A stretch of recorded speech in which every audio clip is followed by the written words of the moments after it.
I bid you all good morning, good evening, and good night, wherever you may be watching this transmission. It is I, Mike Martins. Guys, thanks for joining me. I got a really hard-hitting article here from the province. It was sent to me this morning. It was published this morning. And you guys know how I've been discussing the mass exodus of people leaving the city of Vancouver. It's happening in Toronto, it's happening in Sydney, it's happening in Los Angeles, it's happening everywhere. So you're getting mass exoduses, but who's getting left behind? The people that live there are being left behind in a way where 200 kids are on a wait list for kindergarten in Vancouver. So over the last couple of years, they've been closing down schools left, right, and center. And now the Vancouver School Board says 229 students are waitlisted for kindergarten at 12 schools in Vancouver. More than 200 students are waitlisted for kindergarten spots in Vancouver, leaving parents scrambling to try and find a place to send their child to school in the fall. The Vancouver School Board on Tuesday released the number of students who still need to be placed in kindergarten. The VSB says 12 schools are over subscribing to kindergarten, leaving 229 students without a school in their catchment. The VSB says all students registered will be offered placement at a different school, Vancouver school. But that means many parents will have to drive their kids to school instead of walking them to their class. Among the Brent Todarian, the city's former chief planner and advocate for living car free, he said he and his wife bought a condo across the street from the school so their son could attend school without driving, but they didn't earn a lottery spot for kindergarten. So that's another thing that's happening too. Lottery spots for kindergarten. Some Vancouver parents forced to travel outside of their neighborhoods to find a school for their child. So it's not only people working, people having to commute to work in the city. Now they have to commute to take their kids to school in the city. Yeah. So it's where he went to a school, where his brother and sister went to a school. It's where their kids, his nieces and nephews, and his sons and cousins go to school. But Lowe's son won't be joining them. There it is. There's only 10 spots available. But let's look up Vancouver school closures.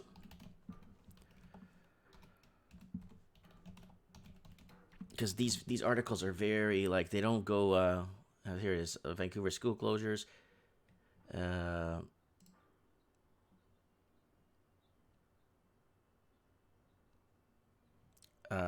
Maybe we look up Vancouver's school closures, attendance. I know I spelled that wrong, but that's okay. I'm just trying to think. Oh, there's just people kissing here. Okay. There was guys, I remember when I was living in Vancouver. So if somebody could comment below in the comments to kind of back me up on this. I know there was school closures a few years back. So let's put 2017. Yeah, there was lack of students going to the school. It was just the city is becoming more and more of an empty shell. And that's what they were talking. Then I guess the article was taken down after a lot of these funded. Canada has state-run funded media. By the way, it's just so you know. He's among a score of parents in Vancouver who found out last week there is no room for their child in a dozen neighborhood schools. Many of these parents will have to search for other public school in Vancouver or consider private school. So these are the schools here: Emily Carr, Edith Cavell, Crosstown, all the schools here. And he noted that last year there were initially 269 catchment kindergarten students placed on waitlist, but the number dropped by 57% to 115 students. The 115 students were placed at nearby schools for school startup in September.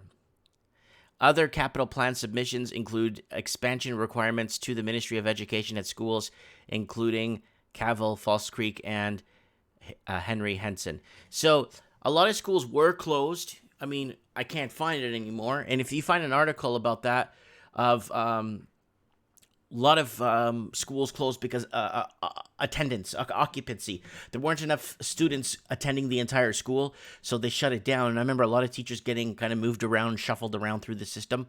So where I am, I live in a small town, okay? And I live 2 hour drive, an hour and 50 minutes, 2 hour drive from the downtown Vancouver core.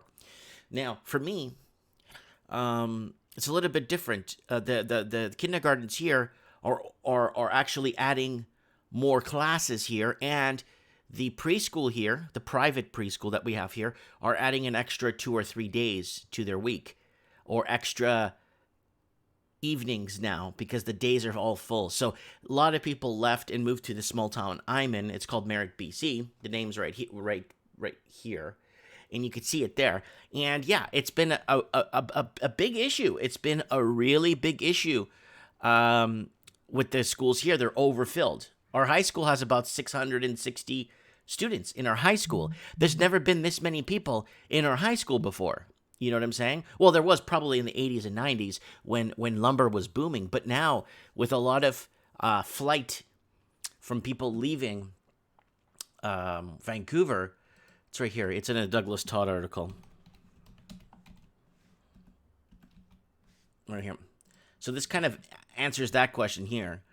Whites and Aboriginals leaving Vancouver in record numbers, basically. Here it is, an older article.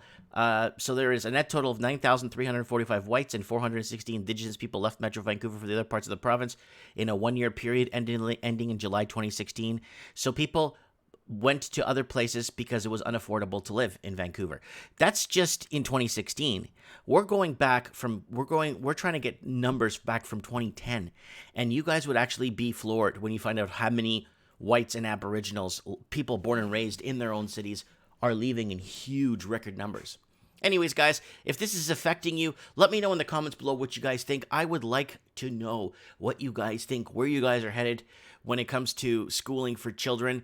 And if you find any of those Vancouver school closures that are permanently shut down, leave a link in the comments below so people could see it, because I'm not making it up. I know quite a few schools closed for lack of attendance because there wasn't enough children, or a lot of people can't afford to live in those areas. So a lot of empty homes, a lot of empty infrastructure. So yeah.